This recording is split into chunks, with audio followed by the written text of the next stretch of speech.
Ja, literally. Auf Holzklopfen. Welches Mikro ist gerade auf? Momentan das Funkdings hier. Achso, wir machen dann lieber die vorne.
Okay. In case you want to. Okay, great. So, well, I don't want to close. I think the best way is to put it under the I took a shower, those that's. No, but just put it close in between. Here? Oh, okay. Because when you move, it's Okay. like.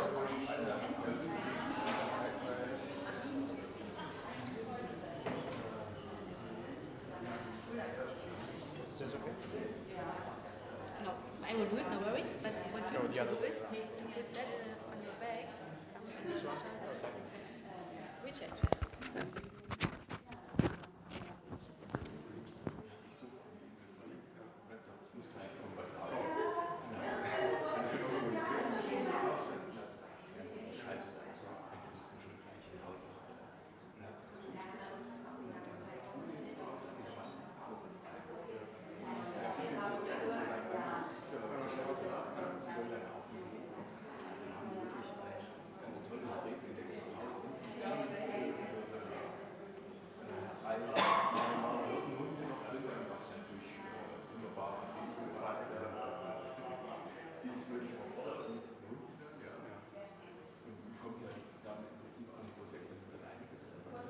One, two, three, four. 1, 2, 3, 4. 1, 2, 3. Good.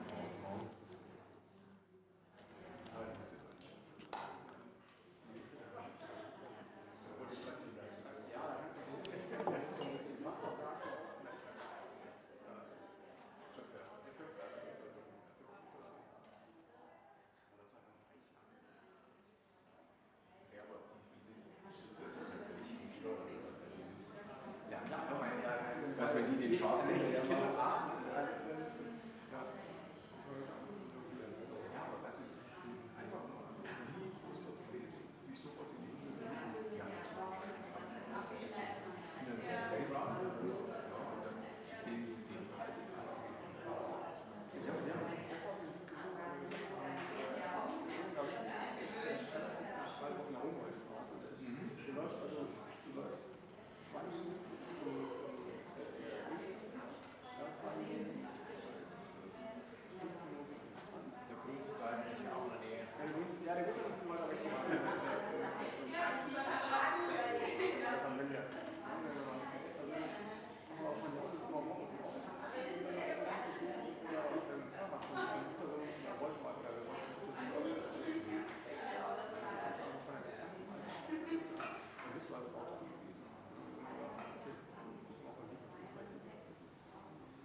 wir ja nicht da, mit den Robben pflegen. Ja, wer sehr nett ist, genau,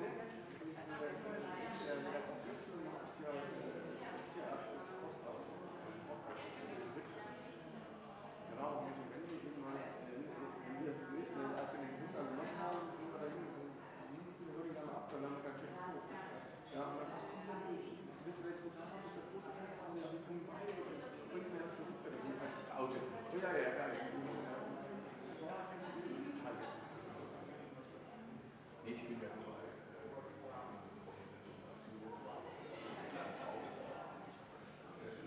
was wir sehen im letzten deutschen Tierarztverband, das ist ja auch ein großer Bericht.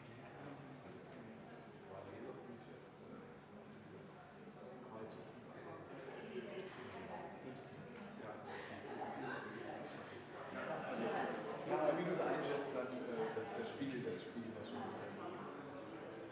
man hatte Bauern auf dem Land, wo wir sagen, wenn ich die Fenster hat die eingefangen, steht ganz fett auf dem Hals an. Da haben sie nochmal eine Marke. Und da gemeldet, jetzt hat er den gemeldet. Ja, ich hatte ihn 3 Tage lang, hat ihn den einkassiert. Und dann hat Jan natürlich alles als abgefragt. Auch zu ihm, dann wollte ich erstmal 150 € für die Werbung und alles haben. Dann macht man jetzt keine Freunde auf den Insel. Ne? Wir waren ja das war einheimisch. Weil es natürlich Katarakt und das geht natürlich was zurück. Aber sie ist gerade schon. Ja, ich hoffe. Auf jeden Fall. Ja, ich bin so sehr verstanden.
mal gedacht, wir kommen mal so schön aus der letzten Reihe. Wie habt ihr euch alle reingestohlen? Ja, wir sind einfach früher gekommen. Rechtzeitiges Erscheinen sichert gute Plätze. Na, wie ist denn? Hallo. Gut. Ist ja noch zu sagen. Hallo. Hallo. Mach mal so, ne?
Yeah, it's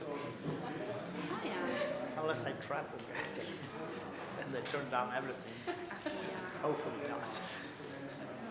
Flugmodus wäre gut, hier die Prozedur gegeben. Inga, die Frau Dr. Merz hat auch gerade geschrieben, es scheint schon eine kleine Interferenz mit Handy zu geben. Von daher macht es Sinn, dass wir das alle Flugmodus machen. Ja.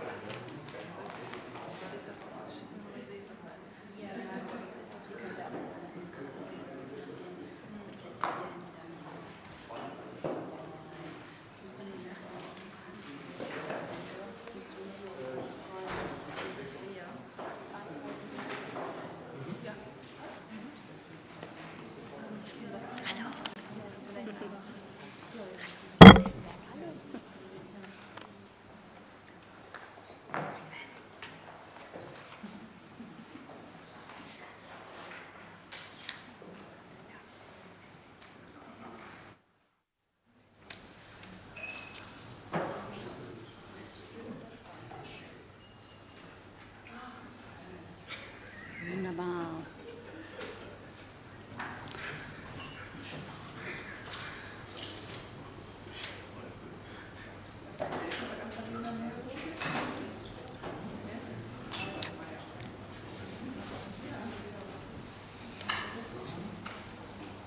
So, wir haben es 19 Uhr. Ich würde Sie ganz herzlich willkommen heißen im Namen der CEVA Tiergesundheit hier in Düsseldorf. Wir freuen uns, dass so viele kardiologische Experten hier vor Ort, aber auch über die Live-Zuschaltung da sind. Ganz kurz zu mir, damit Sie wissen, mit wem Sie es zu tun haben. Ich bin Inga Lindenberg, bin seit kurzem als Veterinary Service Manager für die Region Nord bei CEVA und damit für alle technischen und wissenschaftlichen Belange der Kleintierprodukte zuständig.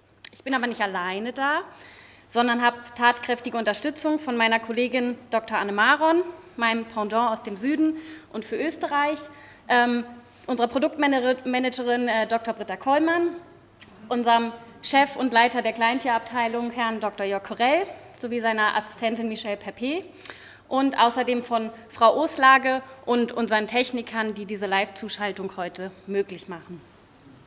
Weil das in diesem Rahmen, also Live-Zuschaltung und Präsenzveranstaltung, für uns auch ganz neu ist, würde ich einmal vorab, bevor ich an unseren Referenten übergebe, so einen kleinen Fahrplan durch den Abend geben.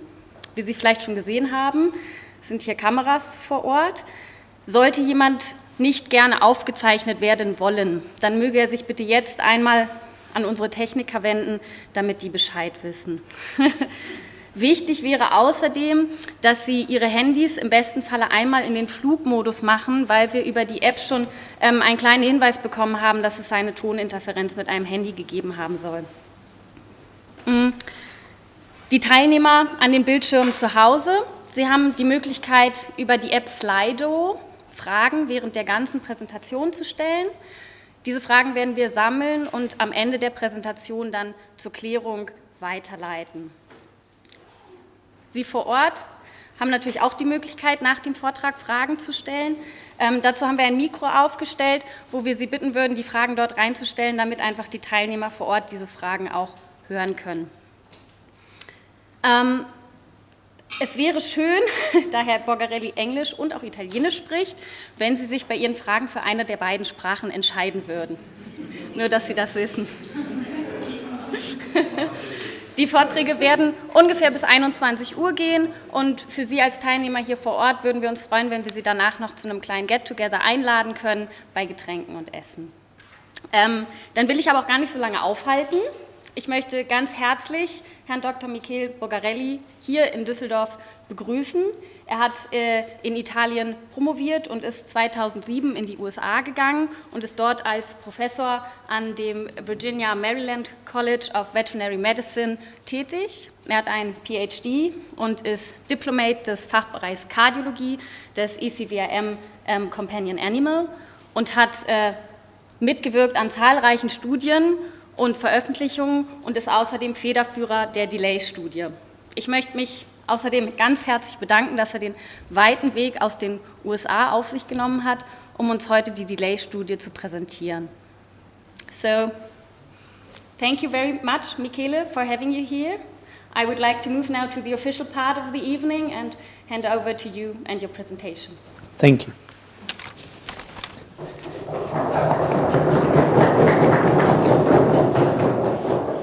Good evening. It's great when you hear your name and you don't know what the other people say, and everybody laugh. So that's, I hope that was good. It's a pleasure to be here tonight. I would like to thank you. I know that is a working day, so being here is very. I'm honored that you are here tonight. And this is my first time in Düsseldorf. Never been.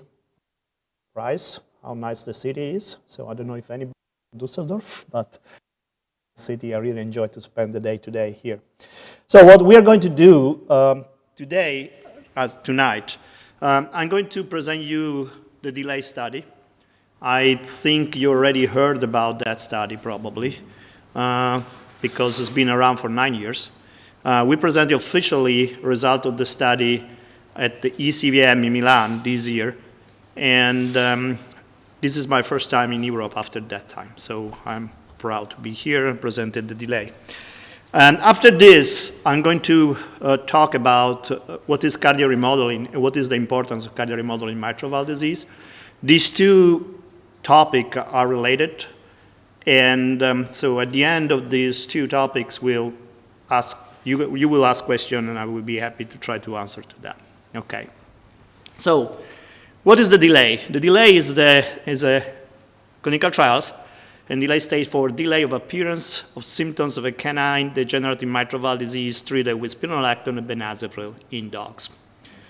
The study has been a multi-center clinical trials that has involved a lot of people, and this is the group of people that were involved in the study over the years. There are a few missing.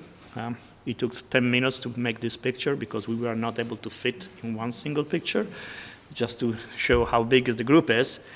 And before we go through, I need to mention a few of them because they really help during the study.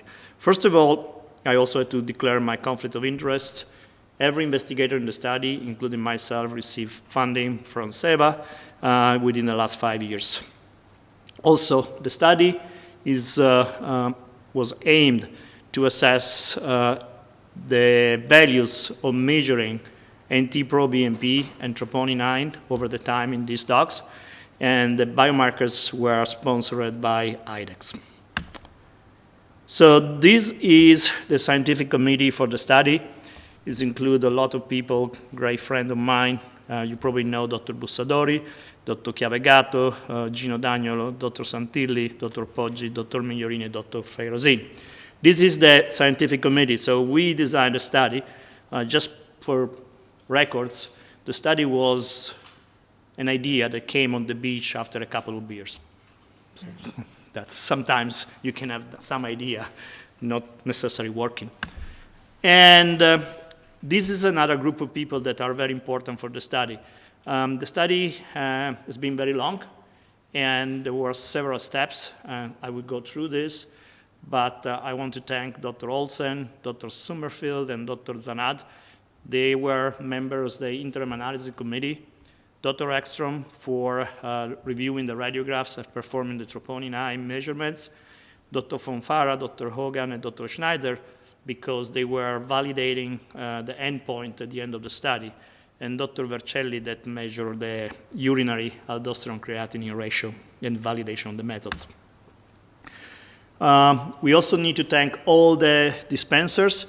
So the study was using dispenser for giving the drugs, and they were essential part of the study, so I want to thank all of them. And I also have, unfortunately, to spend a special word for Dr. Gerboni that is not anymore with us. A special knowledge for these two persons, Emily Guyot and Catherine Garelli-Parr. They were for SIVA, and Emily was in this delay study from the beginning. They were always very enthusiastic, and I don't think that we were able to do this study without them. The study started, as I said, as a small idea. It grew up over the years.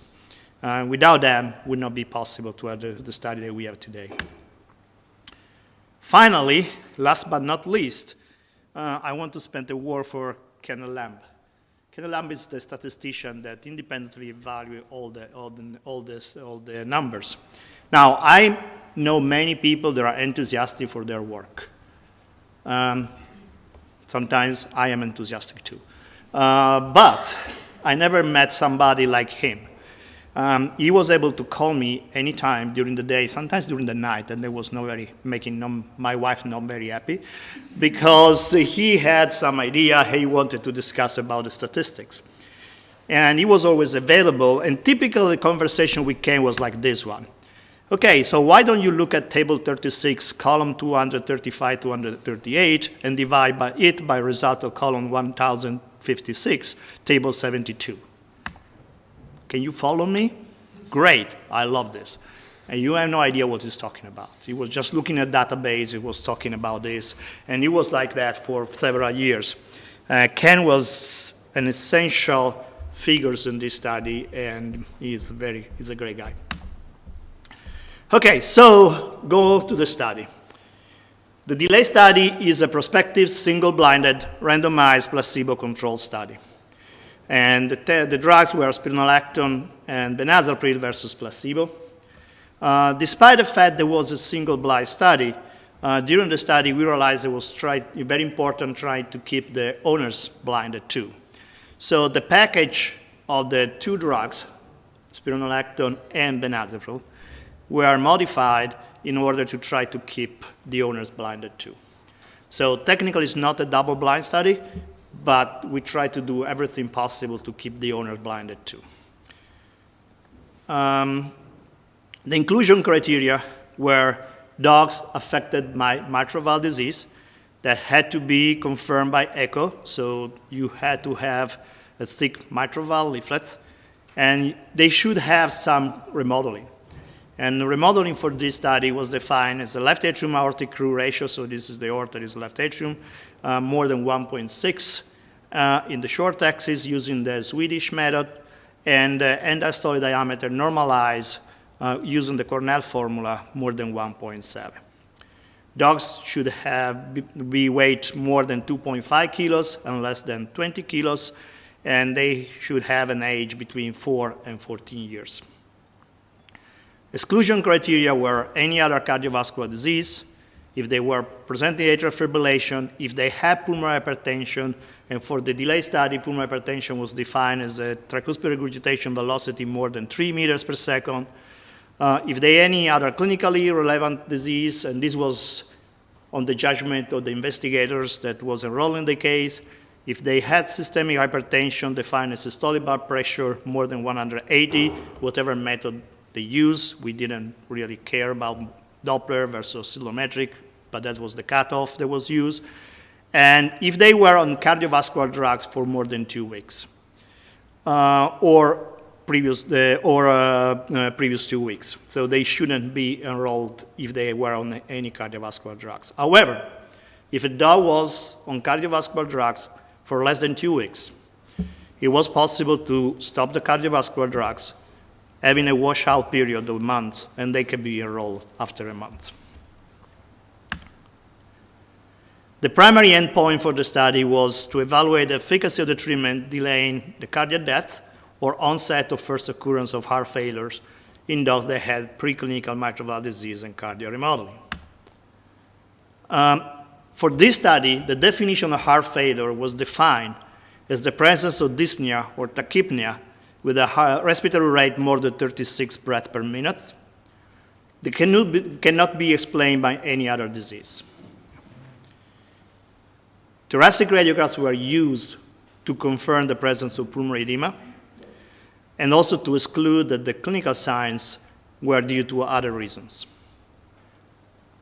However, and they were always done at the first onset of clinical signs. So the dog was presented with clinical signs, we tried to take radiographs. However, this was not always possible.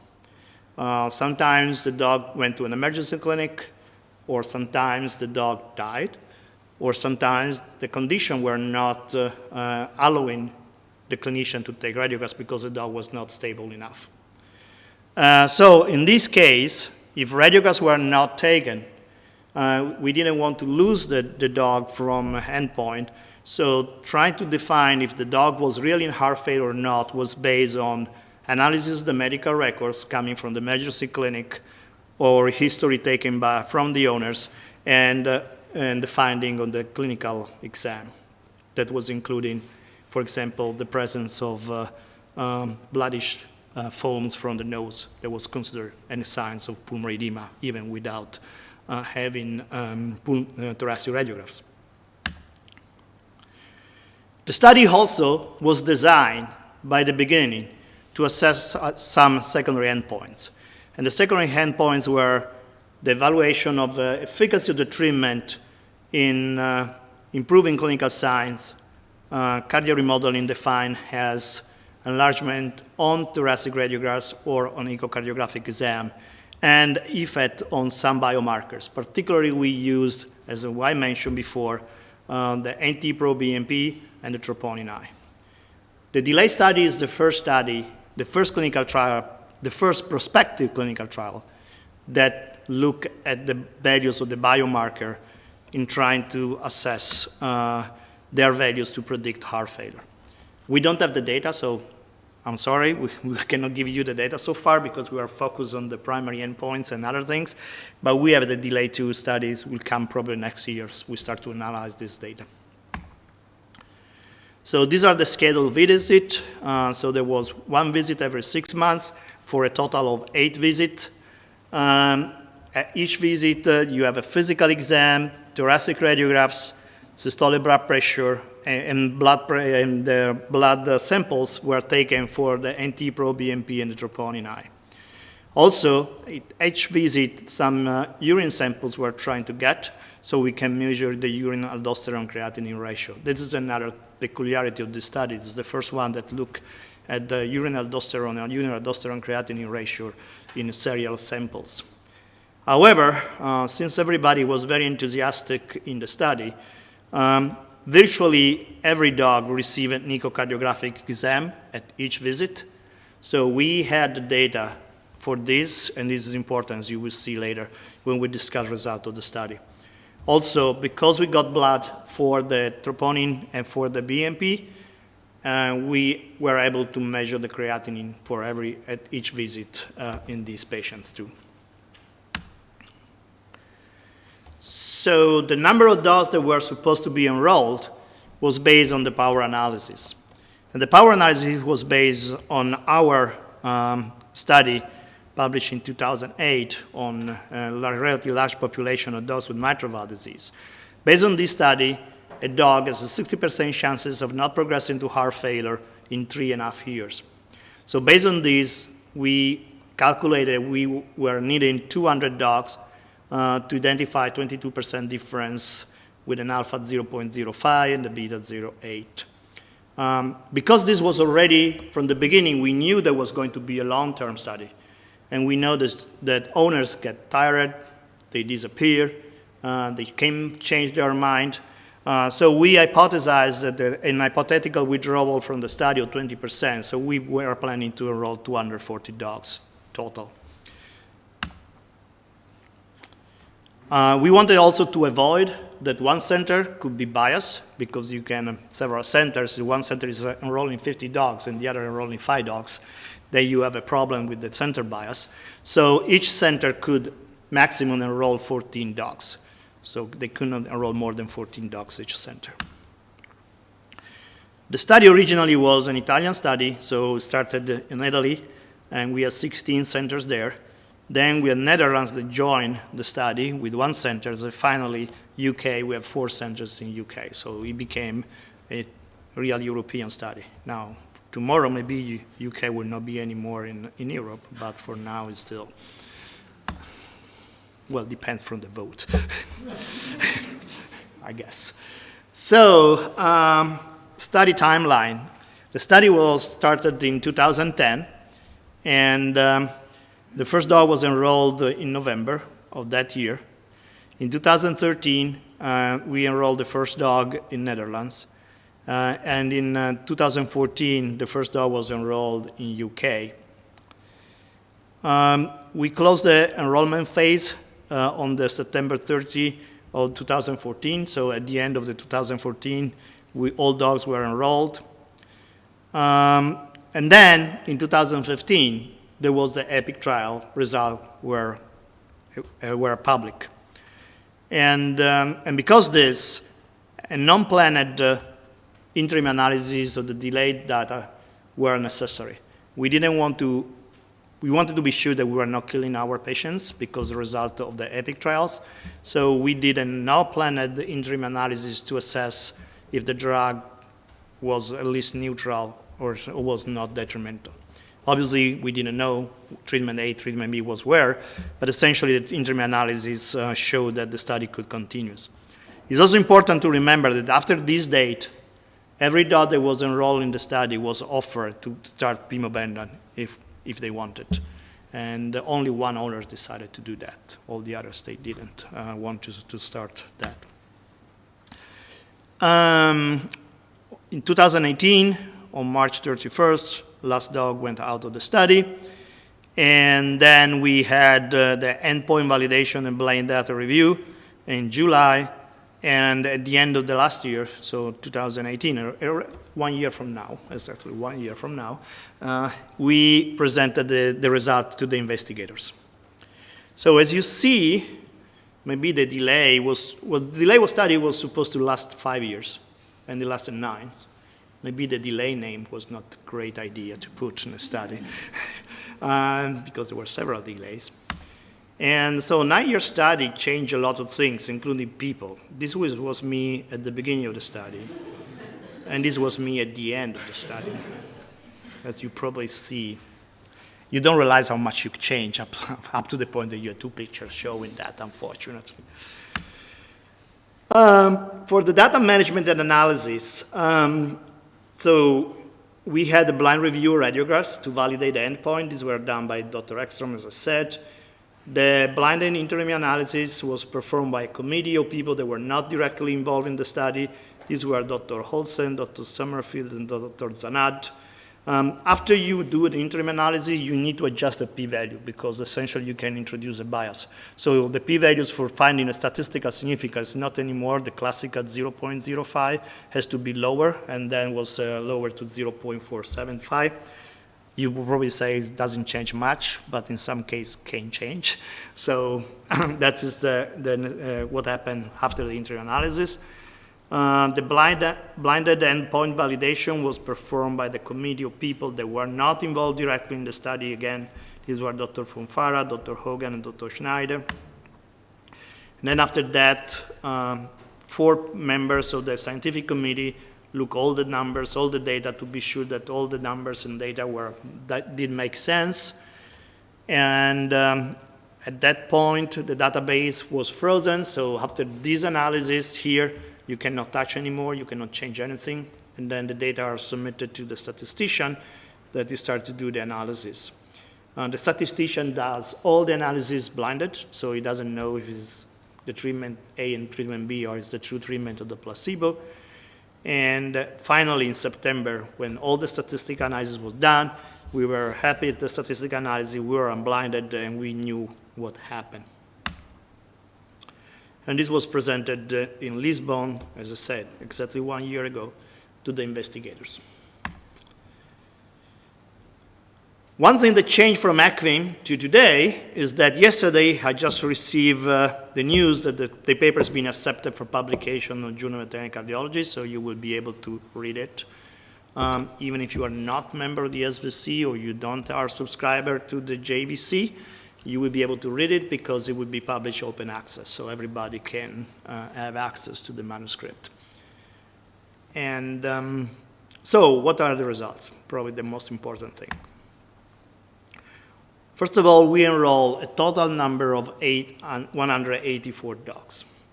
And the maximum number of dogs enrolled, two centers were 14, as we mentioned. I mean, if you are very careful and you look at that, you see that Dr. Farazin is appearing twice here. And the reason is because he changed his job, and first was, when we started the study, he was working in Italy, and he enrolled one dog there, then he moved to UK, and then it was enrolled as a UK center years after, and that's the reason why he showed up twice. This is the population. So we have 184 dogs that were enrolled. One dog was not randomized because the owner changed his mind the day after, so he didn't never receive any drugs. So we have 183 dogs that were randomized. Of these 183 dogs, so on this side, you have the treatment, and this is the placebo group, okay? So on this side, you see the treatment group, and this side, you see the placebo group. So on the treatment group, 2 dogs were eliminated from this number because they were considered to be in heart failure at the time of enrollment. And 2 dogs also were not considered for the analysis because one dog did not receive any treatment, and the other dog was already in heart failure in the placebo arm. Then essentially means that we have 87 dogs in the treatment group, and this is the intention to treat population. So these are dogs that receive at least 1 dose of the drug, and this is placebo, intention to treat population, we have 92 dogs. Of these, 5 dogs were eliminated because lack of owner compliance. So the owner didn't give the pill every day, as it was supposed to give. And also 6 dogs were eliminated by from the placebo population. 5 dogs because lack of compliance, and 1 because was a randomization error. So the per protocol population, so these are the dogs that follow all the protocols, they follow every single step of the protocol. We have 82 dogs in the treatment group, and we have 86 dogs in the placebo group. And of all of them in the treatment group, we have 42 dogs that reach the endpoint, so cardiac death or first onset of heart failure. And we had 33 dogs that reached the endpoint in the placebo group. So 40 dogs were censored in the treatment group, and 53 dogs were censored in the placebo group. The 2 most common reasons for censoring were reached at the end of the study. So these are dogs that reached the last visit, and they did not experience any event. So they didn't die, or they didn't develop heart failure. And the second one is that they developed, they had a non-cardiac death. So they died for other reasons, cancer, they were hit by a car, or whatever. Yeah. I'm not going through all these numbers and these tables, just showing that all the 2 groups were not different about dogs' characteristics, so history and breed, weight, and etc. The dose of medication was obviously, in this case, was 2.8 milligram per kilo of spironolactone and 0.3 milligrams for benazepril. They did not have any difference in the quality of life and respiratory variables. Physical examination variables were very similar between the two groups at their time of enrollment. There were no difference in the diagnostic imaging variables. There were no differences in the laboratory variables. So the two groups were very similar to each other. They did not differ for any of this. We have the vast majority of the dogs enrolled in the DELAY study were mixed breed dogs. And this is quite strange because normally in this kind of clinical trials, the leader is always the Cavalier King Charles. And as you see here, we have only 19% of the dogs that were enrolled in this study were Cavalier King Charles. And they were followed by poodles and then dachshunds. About the inclusion criteria, the echocardiographic inclusion criteria, the mean left atrium aortic root ratio was 1.8 in both groups, and the end-diastolic diameter normalized with the Cornell formula was 1.9 for both groups, so there were no difference about the inclusion criteria for the echocardiographic variables. The dose, as I mentioned, of the drugs, benazepril were 0.3 plus minus 0.1 mg per kg every 24 hours, and spironolactone was 2.8 plus minus 0.6 milligram per kilo every 24 hours too.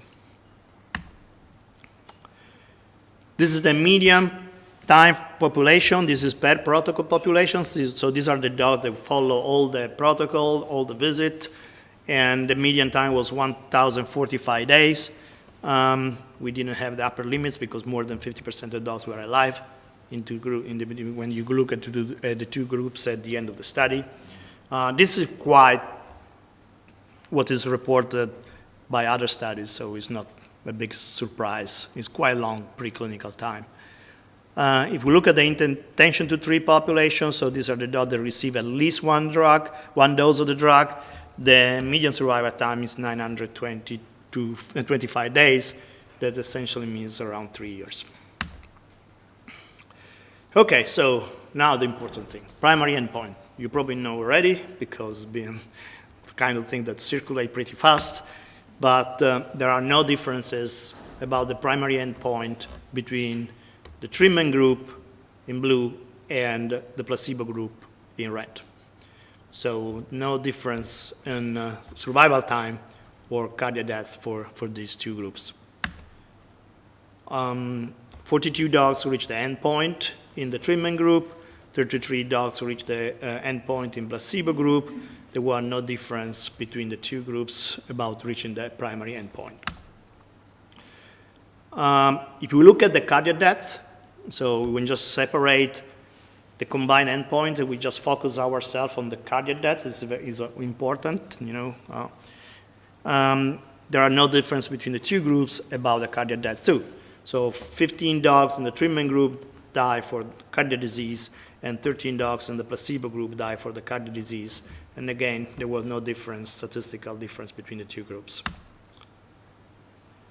When you do a study like this one, you look at other variables to see if there is any effect on this variable. And we found 5 variables that were associated with the prognostic values. And all of them, they are the usual suspects, okay? So heart rate, every increase of 5 beats per minute of heart rate was associated with increased risk of reaching the endpoint. The VHS2 was associated with bigger heart was associated with an increased risk of reaching the endpoint. Every increase of 0.1 of left atrium aortic root ratio was associated with an increased risk of reaching the endpoint. Every 0.1 increase of peak velocity of the mitral valve of the transmitral flow was associated with an increased risk. 0.1, every increase of 0.1 on diastolic diameter was also associated with an increased risk, And then finally, an increase of 100 picomoles per liter of NT-proBNP was also associated with an increased risk of reaching endpoint. So when you put all these variables in a multi-variate analysis, 2 variables remain significant. One was the increase in the heart rate for every increase of 5 beats per minute, and the other one was the end diastolic diameter normalized. Every increase of 0.1 was associated with about a 14% in risk of reaching the endpoint.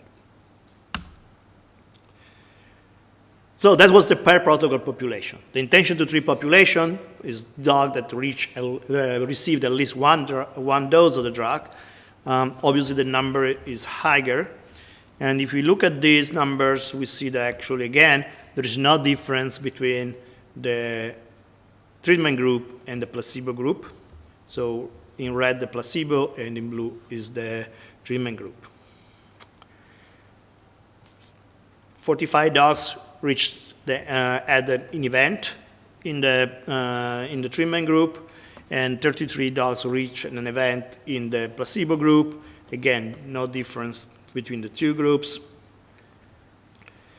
The same for mortality. There are no difference about mortality between the two groups. 17% of the dogs in treatment group, 17% of the dog in the placebo group experienced cardiac death. Okay, so these were for the primary endpoints. Now we're going to talk about the secondary endpoints. And I want to stress one thing. These are not secondary endpoints that were chased after the analysis. These were pre-planned statistical analysis. So we wanted to know from the beginning if there was any effect on these drugs on these parameters. And here things are a little bit different. Again, in red is the placebo, in blue are the data point for the treatment group. So each of these is a visit, so visit 1, 2, 3, 4, 5, 6, 7, 8 visit. So when we check in these things, we check if there was a difference between the two groups at each data point. And here you see that, for example, the heart rate start become different between the two groups at V4. So at V4, the heart rate start to increase significantly in the placebo group, where actually stays stable or slightly decrease in the treatment group. The VHS, so thoracic assessment of the cardiac dimension, we have at the difference between treatment group and placebo at V5, V6, and V7. This is not any more significant at V8, despite the fact that if you look here, the placebo has higher numbers.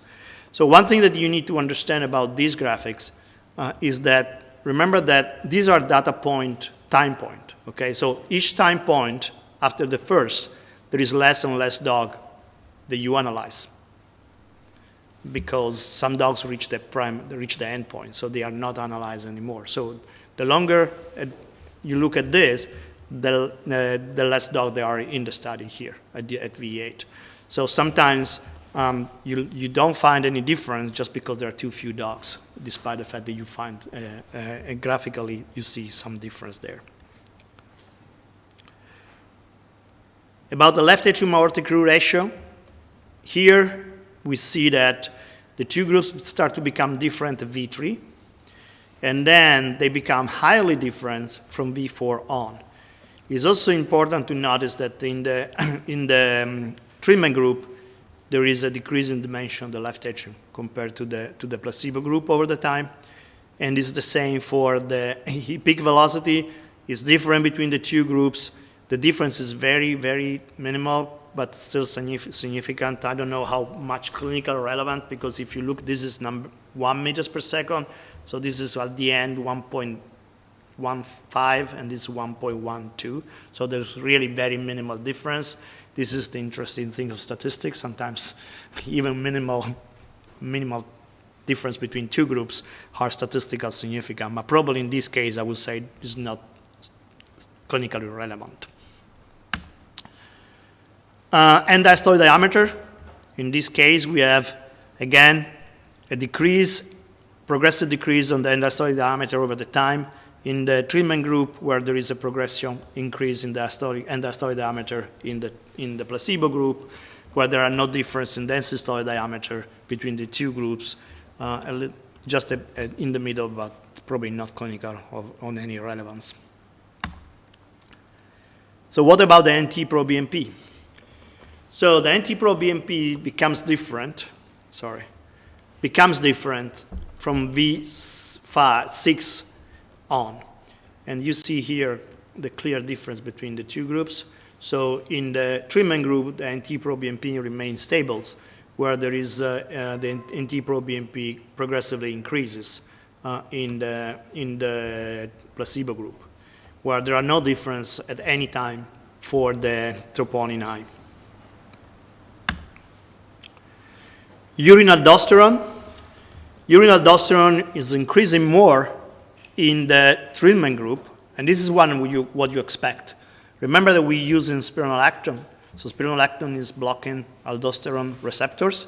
So you expect to see aldosterone going up in the treatment group, and this is important because essentially, as we discuss later, is probably a sign that the treatment is working pharmacologically, because that's what actually you expect to see. And the urine aldosterone creatinine ratio is always higher in the treatment group, but never statistically different. About the adverse effect, there are no difference. So 13 dogs experienced an adverse effect in the treatment group, and 21 dogs experienced an adverse effect in the placebo group. There were no difference between the two groups, so at least we can also say that the drugs are safe, because there are no differences about these kind of things.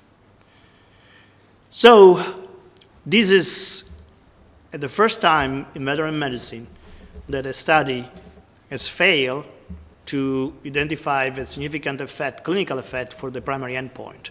But all the secondary endpoints essentially are significant different between the treatment group and the placebo group. And it was a very puzzling for us, because we say, well, now what we do with this? Then you start to look at the literature in humans, and you find that actually it's not that unusual in human clinical trials. There are several studies showing that the same result that happened to us. Indeed, at the same time that we were presenting at the delay study at the ECVIM, Dr. Zanat, that is a human cardiologist, or MD cardiologist, because I think I'm a human cardiologist too. Probably you are a human cardiologist. Everybody's human. So, but cardiology for humans, they presented a study very similar in humans, and they get the same results. So how we can interpret these results? So when the primary outcome fails, what we need to do is asking ourselves a few questions. And I summarize here what are important for the delay study.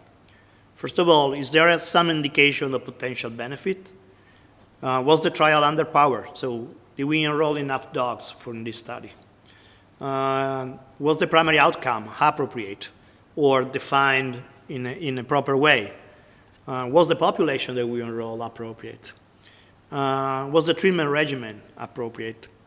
Or do the secondary outcomes reveal any positive findings? So we actually go, these two points, they go together. So let's see and try to analyze each of them. Oh, they also report that the interpretation of each clinical trial should depend on the totality of evidence and not just on one single point. So was the study underpowered? If you remember, we wanted to enroll 240 dogs, okay? And we end with 184 dogs. That essentially is 60 dogs, almost 60 dogs less. However, remember that the power analysis was showing that we needed 200 dogs. The 240 was just because we knew that some dogs who were probably going out of the study were dropped from the study. So we enrolled on 184 dogs. Essentially, it's only 16 dogs less of what we really wanted to enroll. So maybe it was not underpowered, or if the underpower was relatively underpowered. Was the population appropriate? So we know that the preclinical stage is a very heterogeneous group of dogs. So preclinical dogs with mitral valve disease include dogs, even dogs with remodeling. You have dogs that have a very mild remodeling and dogs that have a more severe remodeling. They are almost in heart failure. So if we look at the data, we analyze the data in the DELAY study, you find that 35% of dogs that were enrolled in the study had a left atrium aortic ratio less than 1.8, so suggesting probably a relatively mild disease. And the 27% of the dogs also had an end diastolic diameter that was less than 1.8. So the question comes, were these dogs too mild? And then it's an important question, because if you have a group of dogs that have a very mild form of disease, or patient that have a mild form of disease, you have a low risk for experiencing an event. And also you have a low number of events.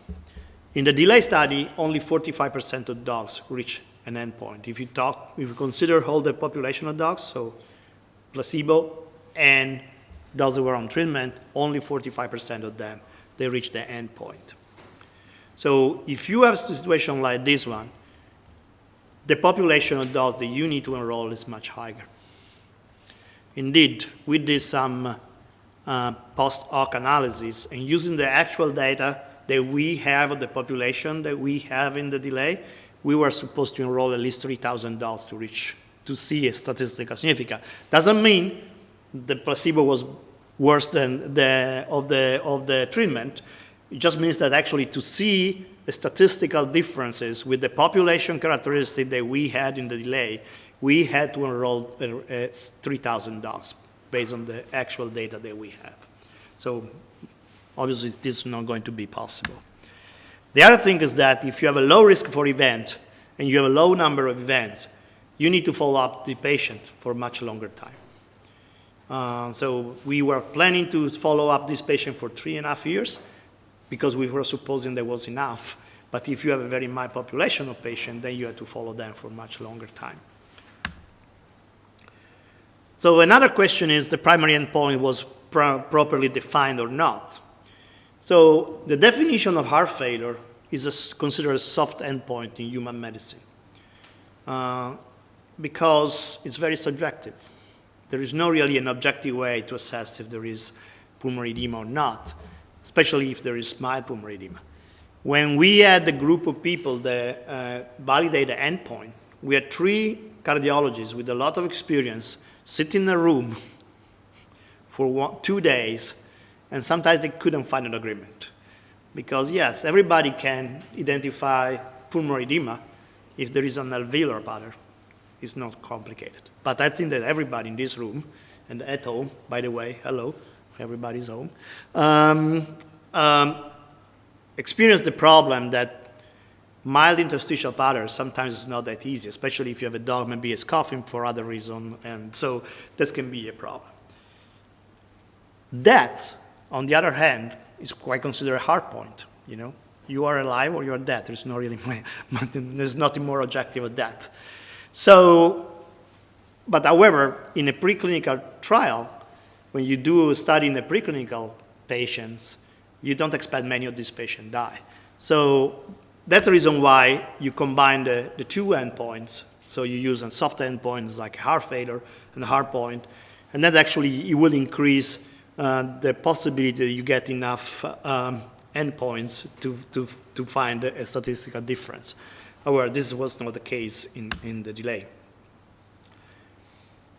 Maybe the drugs was not working. Maybe the drug was given at too low dose. You remember probably, at least I think Ralph remember because he's all like me, all the discussion we had about what is the correct dose for an ACE inhibitor. We should give once a day, twice a day, whatever. So, but here we have data that are showing that probably the drug, at least the spironolactone, is working because the urine aldosterone is going up dramatically. So if you look here, this is the baseline, and the baseline was like 800 of concentration, and the end of the study, you have more than 2,000. That essentially means 4 times higher values of urine aldosterone that you find in the urine.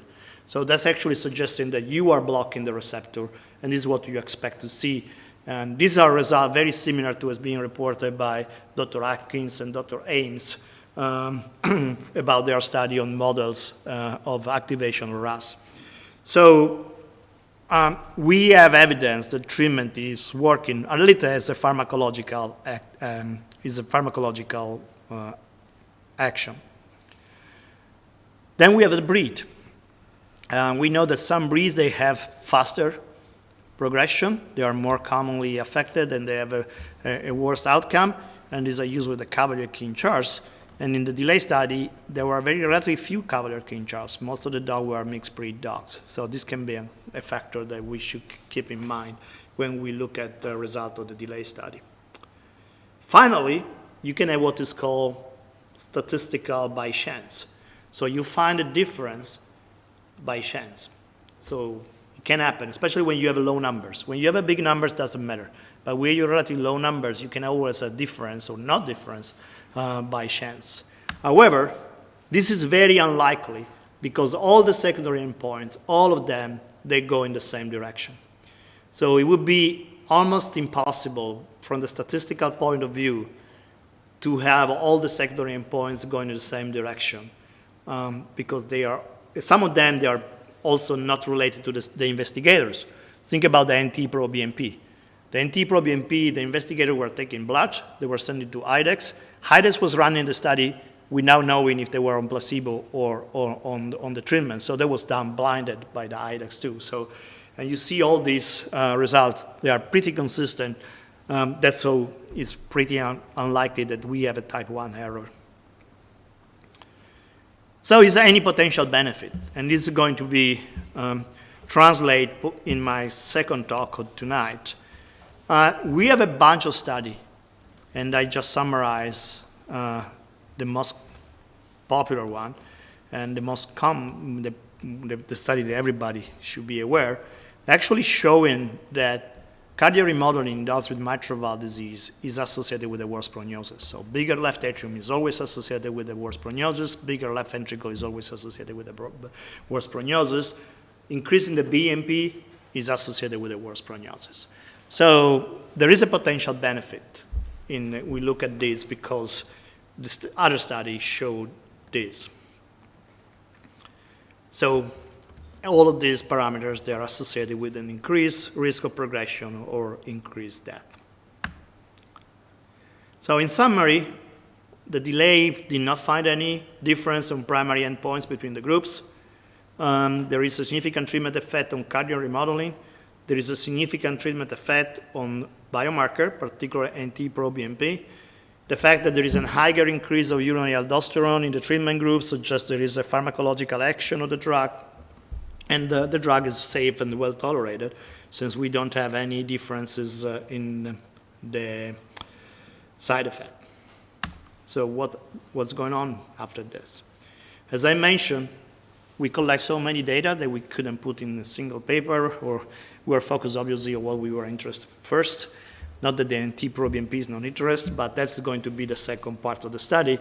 So we started to analyze the values of the NT-proBNP to predict onset of heart failures in our patients, the combined values of troponin 9, BNP, and maybe the urinary aldosterone. And that would be very important clinically because this is a typical question. What is the risk for this dog to develop heart failure in 2 months or 3 months? And then we hope that the delay study will help to solve that question and to answer that question too. And then, because we have contradictory results, and we know that probably if we have enrolled a more severe population, again, this is post-hoc analysis we did, we could probably find a difference. However, this is hypothetically, so maybe we should do a delay study too, but considering that the delay study 1 last 9 years, I would probably be like this when we do the delay study 2. And I don't think that I have enough time to do this. And this is the end of the delay study, and I want to remember the words from Pocock, this one, human statistician, very important one, that said, nature often overcomes our best efforts to interrupt the order of things. So we hope to do stuff, but sometimes results are not what we want to do. And that's it for the first talk.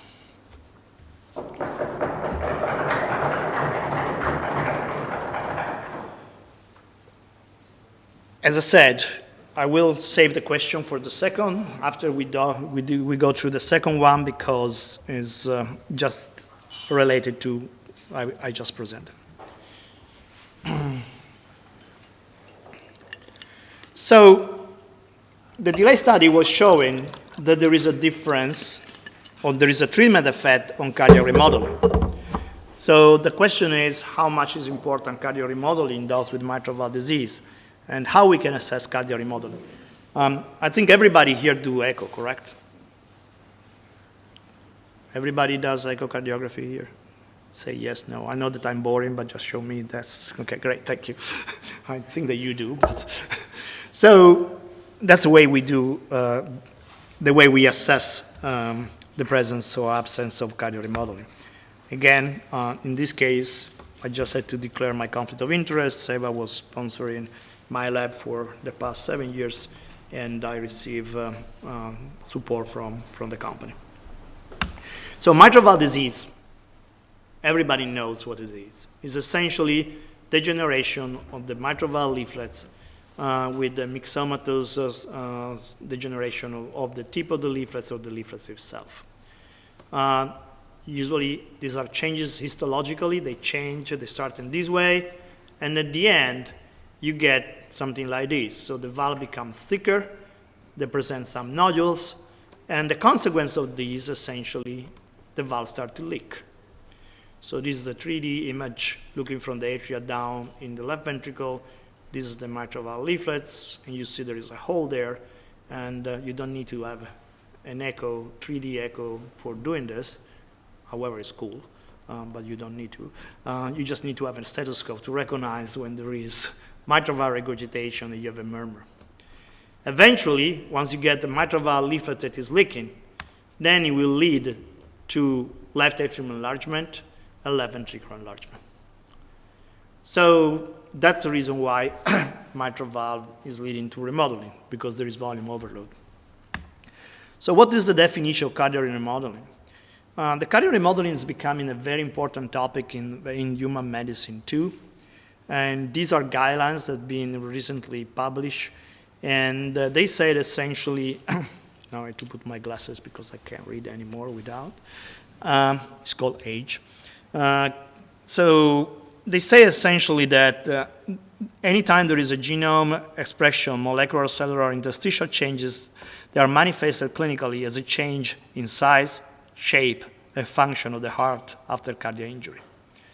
So anytime that you have something that's going wrong in the heart that will lead to difference in cardiac dimensions, you get cardiac remodeling. That is important because when we talk about remodeling, we need to remember that there are several causes that can cause remodeling. These are pressure overload, volume overload, myocarditis can lead to remodeling, or dilated cardiomyopathy, or any cardiomyopathy can lead to remodeling. So if we want to summarize what remodeling is, essentially is the heart becomes bigger. Okay. So how we assess if the heart is becoming bigger or not, as you know, we use echo. And two things that we are interested when we look at dogs with mitral valve disease. We are interested in the dimension of the left atrium, and we are interested in the dimension of the left ventricle. These are the two things that we are focused on. Now, once we know what we are looking at, and we start to look at the literature, then it becomes a little bit more complicated because we need to define when the heart is big. And I think everybody is using this number, correct? Everybody is using the left right parasternal short axis view at the base of the aorta to identify if the left atrium is big or not. So you use the left atrium to aortic ratio. And we use a cutoff 1.5. That's the normal. I mean, and almost everybody use that. So where this comes from? This comes from the original study from Dr. Henson and the Swedish group, that they do this in 56 normal cavalier king charts. So this number comes from doing 56 normal cavalier king charts. Now, if you look at the real numbers in this paper, however, it's not 1.5, it's much lower. Because if you have it here, it's 1.03 plus minus 0.09. So when you do this, you have to put that two standard deviation, and if you add two standard deviation to get the whole population to this number, you will get 1.35, okay? So the true number, the normal number in this population was 1.4, was not 1.5. So this is interesting because I start to look at the literature. There is not one single paper, not a single paper that mentioned the 1.5. So we use 1.5 because we like it, but there is no really objective numbers that suggest that we should use the 1.5.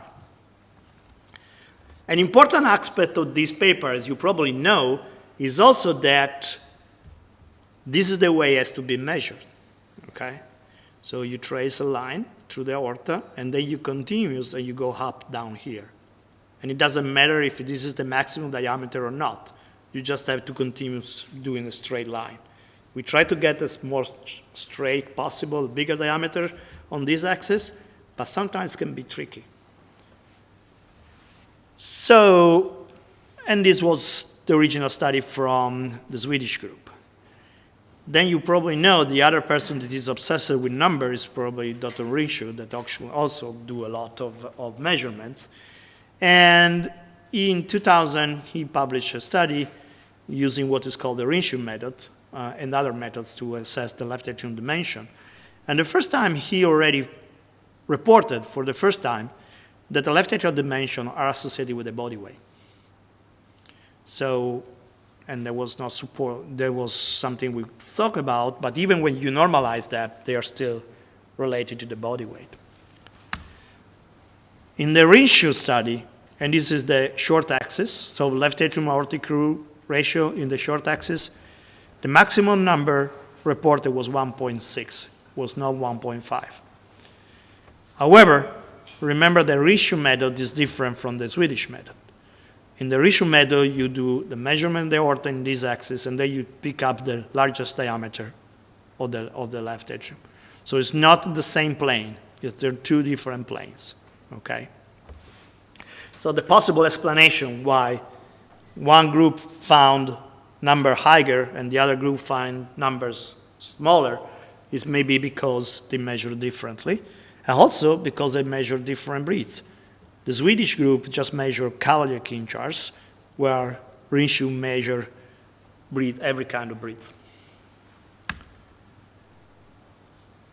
More recently, in 2018, Strom and the group of Strom, Visser, they came out with a different way to measure the left atrium. I say, okay, and this is coming from Dr. Bonagura, that he didn't really like the Swedish method, not because he doesn't like the Swedish, but he doesn't like the Swedish method, so he thought that actually we should find another way to measure it. And so he thought that what's better measurement is try to get the largest diameter in the right parasternal long axis view, 4-chamber here. And then you index with the diameter of the aorta. And then if you use this number, then you get 2.0, about 2 as an average. So this ratio should be less than 2 in the normal dogs. Things are getting more interesting. This is a study that's been published last month. So I don't know if you are, if you receive JVC, or if you read JVC, or you're a member of USVC, you should receive that. This is a study that from Mark Rinshu that's just been published actually 3 weeks ago, not even a month. And what they do, they look at different methods for the left atrium. And this time they use a much larger population. So they use 225 dogs. So this is a big population, and this was measured by several echocardiographers, not only one center, several centers that measured that. And then it's coming that the left atrium aortic ratio is 1.7 in a bunch of dogs. And 10% of dogs, they have a left atrium aortic ratio more than 1.6, 10%. That's a relatively high number.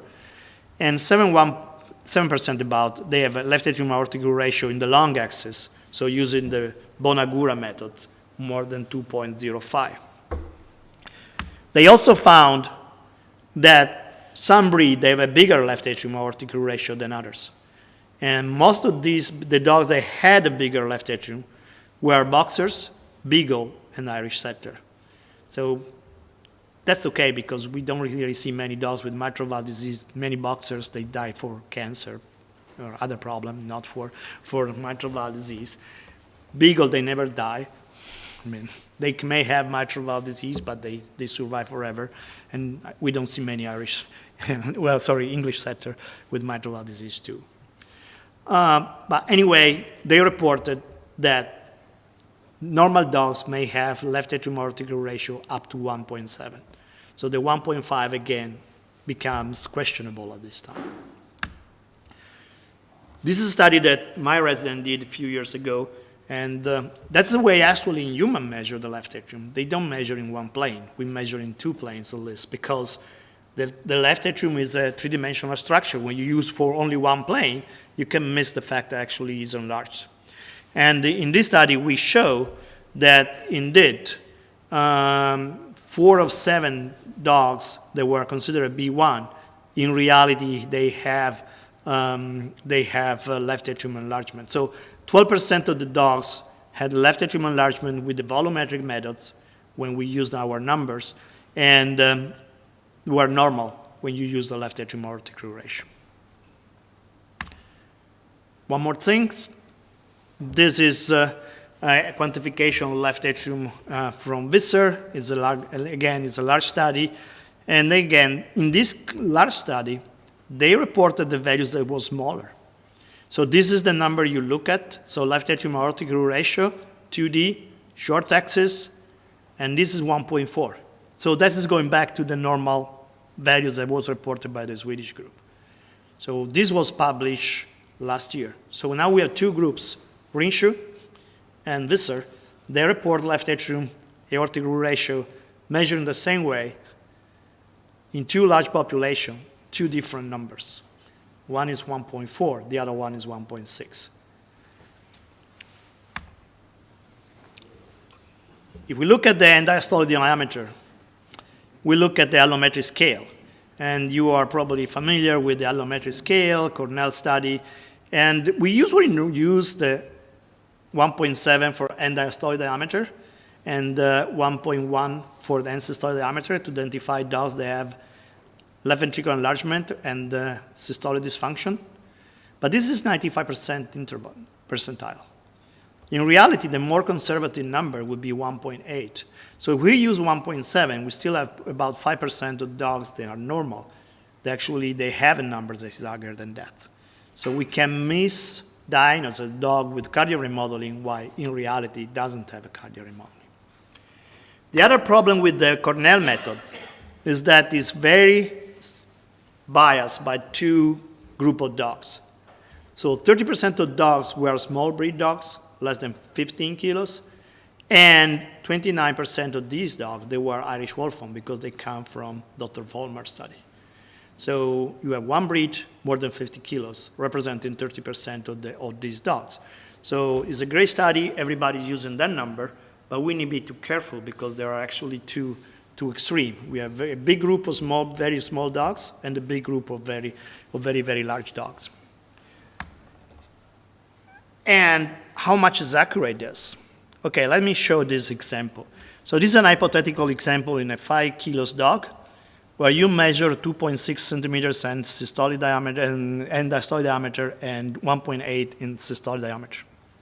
So if you apply Cornell formula, now you get 1.6 and 1.08. So these are normal values, okay? Now, in the same dog, you repeat the measurements, and you are 2 millimeters higher. Now it's going to 2.8 and 2.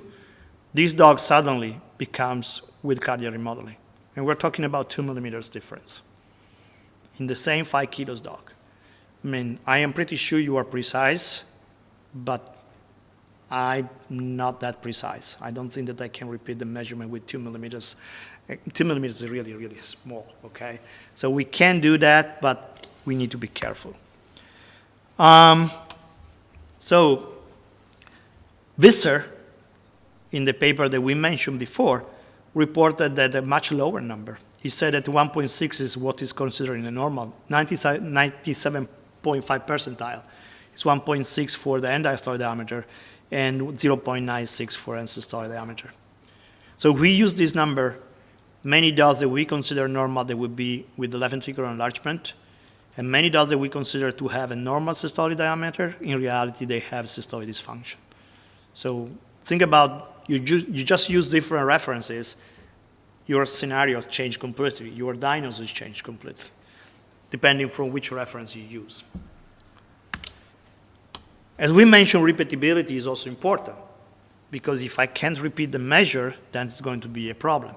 So here, in the Visser paper, they are reported what was more repeatable in green, and you see the more repeatable is the end-diastolic diameter, M-mode in short axis, and systolic diameter, M-mode, short axis, and left atrium dimension from the right parasternal long axis. The least repeatable measurement is the left atrium aortic ratio in 2D. That is the least repeatable measurement. That's the one that everybody use. And he also reported, in this case, numbers that are a little bit different from what were reported by Bonagura at the beginning. So this is one thing, okay? We talk about cardio remodeling. It's easy to identify cardio remodeling when you have a huge heart, but when you start to talk about, in my opinion, about mild remodeling, then depends from reference you use, methodology you use, and then you can classify, I can classify a dog as sick, and you can classify a dog as normal. And then can be perfectly acceptable because we may use different way to measure it, and we can use different approach or references. So when cardio remodeling occurs in mitral valve disease, so if you look at this dog, would you think is remodeled or not? I don't know if you can see that. I know there is big lights, but we cannot turn off the lights because otherwise they can see my face. Not that my face is important, but apparently they want to see my face. So that's...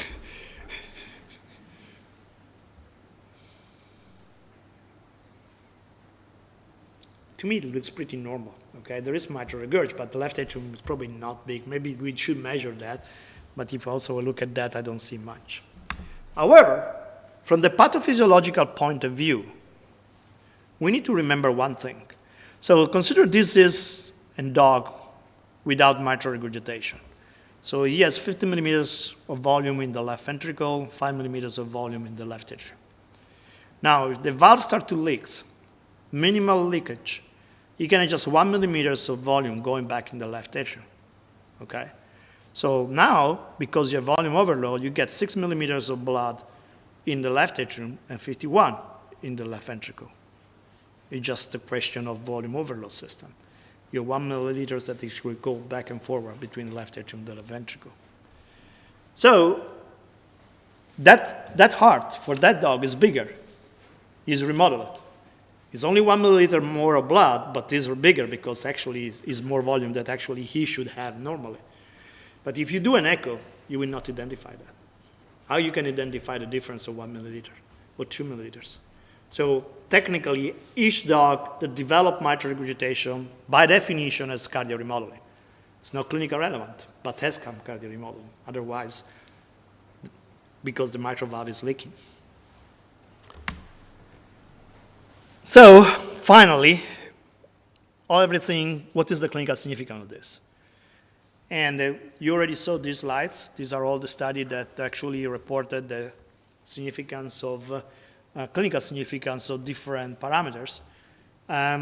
This was our original study in 2008, where we identified that if you use an LAO more than 1.7, patients that have an LAO more than 1.7, 3.7 higher risk to develop heart failure or die for heart failure compared to those that didn't. In the same study, we also identified the peak velocity of transmitral flow was associated with worse prognosis. And this was 3.1 risk compared to dogs that did not have a peak velocity. So dogs that have a peak velocity more than 1.2 have a 3.1 or higher risk to develop, to die for their heart disease. Interesting, if we look at the clinical trials, so if you look at the Quest trial, so this is the original Quest trial, pimobendan is one of the parameters that obviously is affected prognosis, but the usual suspects are there. Left atrium aortic root ratio was associated with the worst prognosis.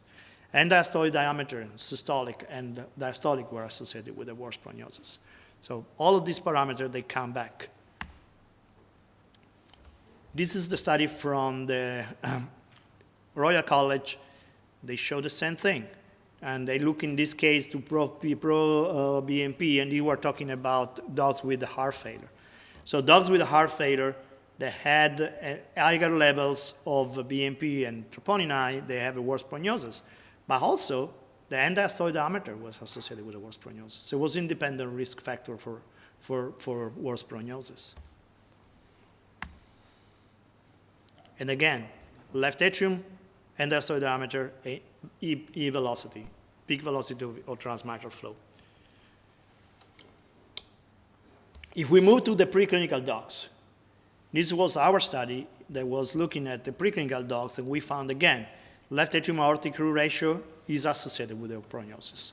You can question, well, 1.4 is not big, but it's not a question if it's big or not. It's just a number that was associated with the worst prognosis in this population of dogs that were preclinical. In this study here, we enrolled both B1 and B2 dogs. So there were dogs who didn't have any cardiac enlargement and dogs that have a cardiac enlargement. Again, the group of Adrian Boleswood, the Royal College, identified that some selected echocardiographic variables, they change more rapidly in dogs that die from mitral valve disease. And again, these are preclinical dogs, and we go again. End diastolic diameter, end systolic diameter, E peak velocity, and LAO. And these, they were actually the changes, and the changes are minimal. Look at here, he's 0.004. So each increase of 0.4, this is a logarithmic number, so you should translate that in a different way. But it's essentially associated with a worse prognosis. And for the LAO, we're talking about 0.08 changes. So we're talking about very small changes are associated with a worse prognosis or increased risk of death.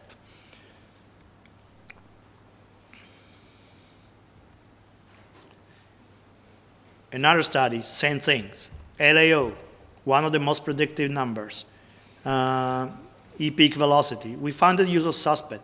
Finally, if we look at the EPIC trials, that's the same things. Pimobendan is associated with better prognosis, but not only pimobendan, end diastolic diameter, LAO, again, are associated with the worst independent predictors of heart failure in these patients. And this is a more recent study from the Swedish-Danish group. Again, they went through the end diastolic diameter and LAO, confirming this.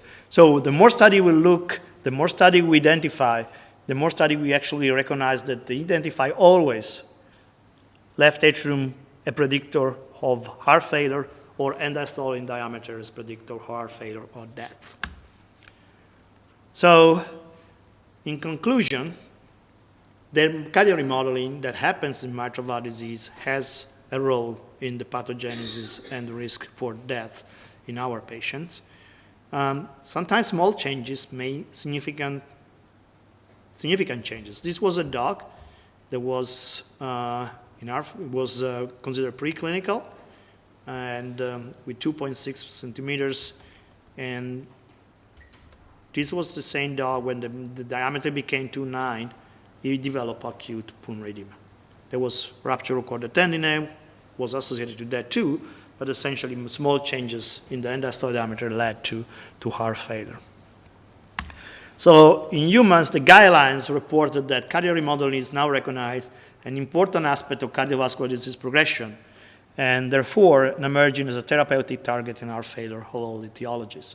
So cardiac remodeling is becoming a target, therapeutical target for patients that have heart disease in human medicine too. Finally, I want to close this with some words from this guy that was pretty smart. You probably know him. Imagination is more important than knowledge, for knowledge is limited to all we know and understand, while imagination embraces the entire world, and all there ever will be to know and understand. And with this, I finish, and I will be happy to entertain any question you have. Thank you.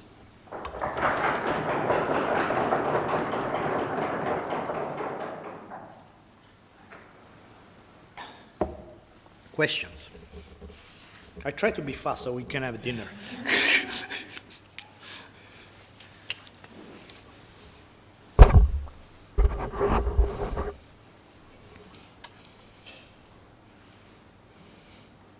Yes. Oh, they told me that you need to go there because otherwise they cannot hear you remotely. No, you need to go there to talk. No, you need to go to the microphone. Not because I don't hear, but because people at home, they don't hear.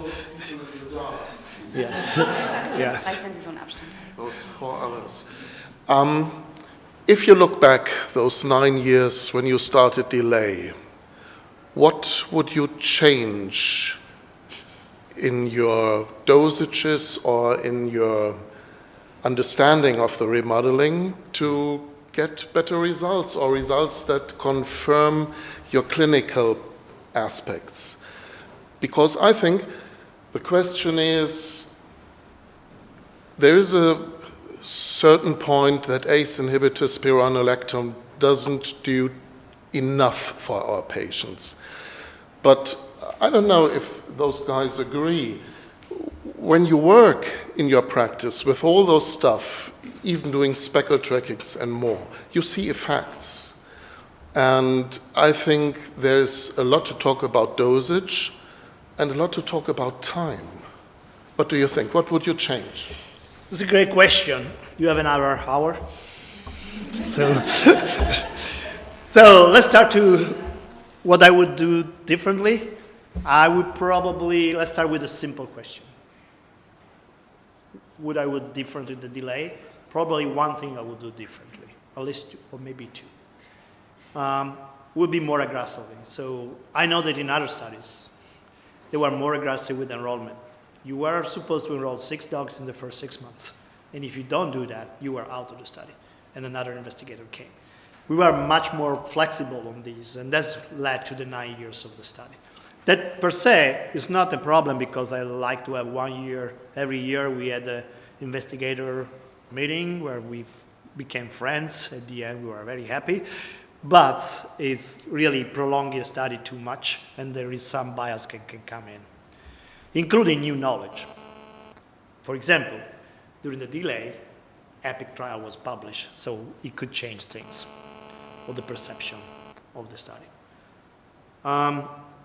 Secondary, with the knowledge that we have right now and the data we have from this population, I would probably go for a more severely affected population.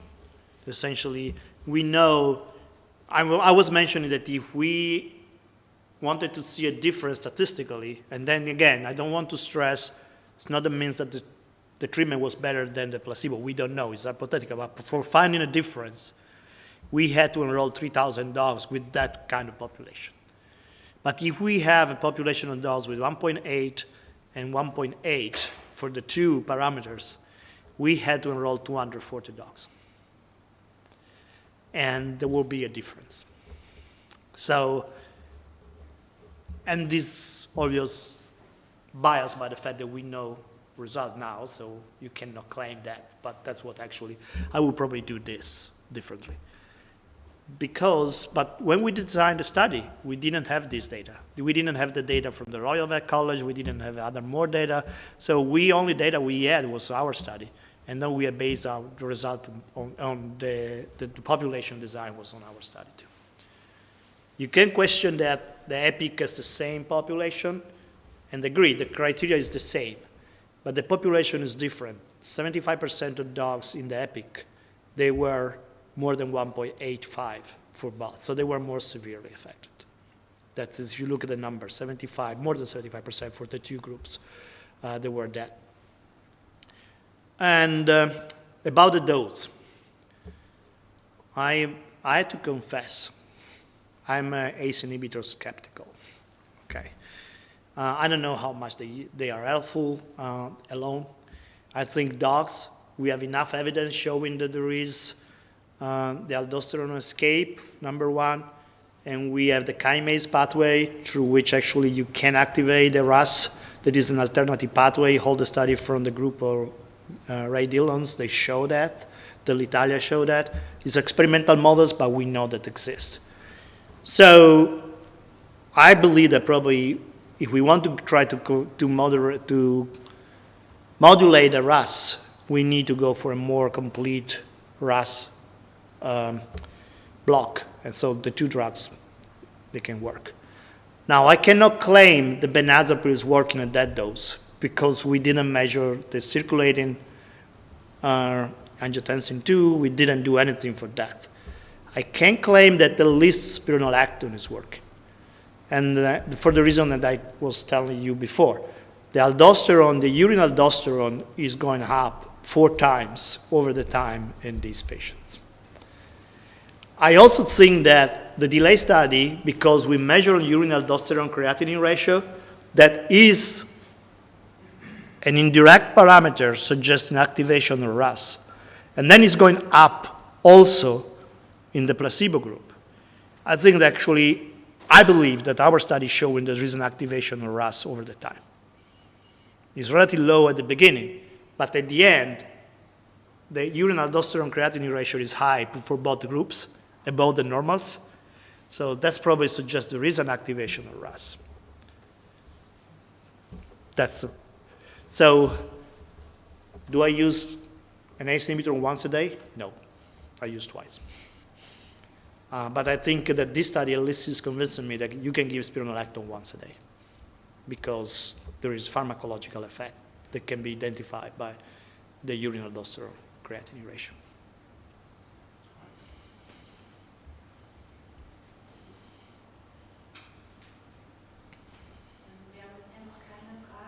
Von unseren zugestalteten Gästen. Darum wollte ich nur noch mal sagen, in diese Slido-App, worüber Sie Fragen stellen können, können Sie sich einloggen mit dem Code groß G und dann 237.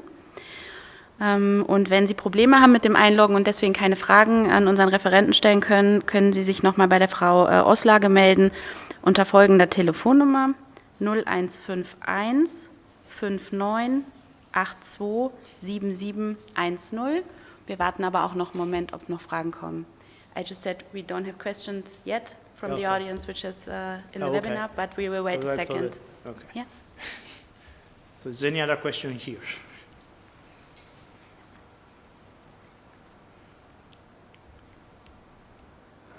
Well, while we wait, I just want to make another comment if it's possible. So the DELAY study is the third largest study in veteran medicine, at least in cardiology, as a multi-center clinical trial. There is the QUEST, the EPIC, and then there is the DELAY study. This is 184 dogs. However, there is a bunch of evidence in human medicine that anytime that you have a low number of events, you are underpowered.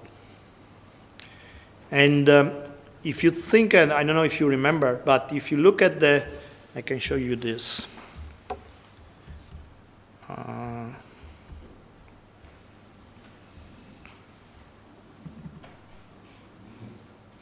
Okay, so this is the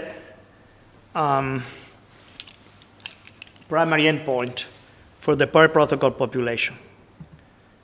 That is including 168 dogs, okay? So if you look at the placebo here, they live 1,139 days, okay? So that is almost 2 months, 3 months longer than actually the treatment group, despite the fact that there is no difference. However, if you look at this, and now we're going to intention to treat population, the difference between these two groups, there are 6 dogs. So 6 dogs are missing from this group and 6 dogs are missing from this group. But 6 dogs from the placebo group, they decrease the survival time from 1,125 days to 900 days. So very few dogs, very few patients in a relatively small study make a huge difference in the results. So when you think about, we say that we are underpowered because we are under 84 dogs, so they're missing 16 dogs. How many dogs we want them to enroll? It can be that the 16 dogs could make a complete difference. And I don't know if in one direction or the other, I cannot tell. Maybe the placebo was doing much better, I don't really know. Okay, unlikely, but it's possible. But the fact that you have 6 dogs difference changed almost 3 months the survival time in one group. So I think it's important, something we need to think.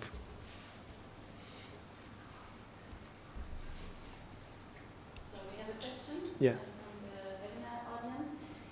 It is, do you use the once per day AC inhibitor dose and divide it to give it twice, or do you use the one single dose twice?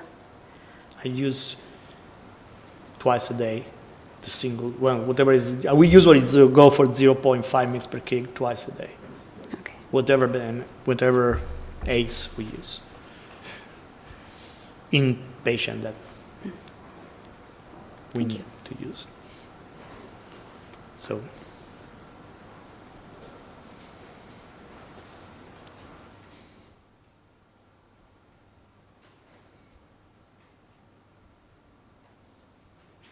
They are hungry, they want to eat.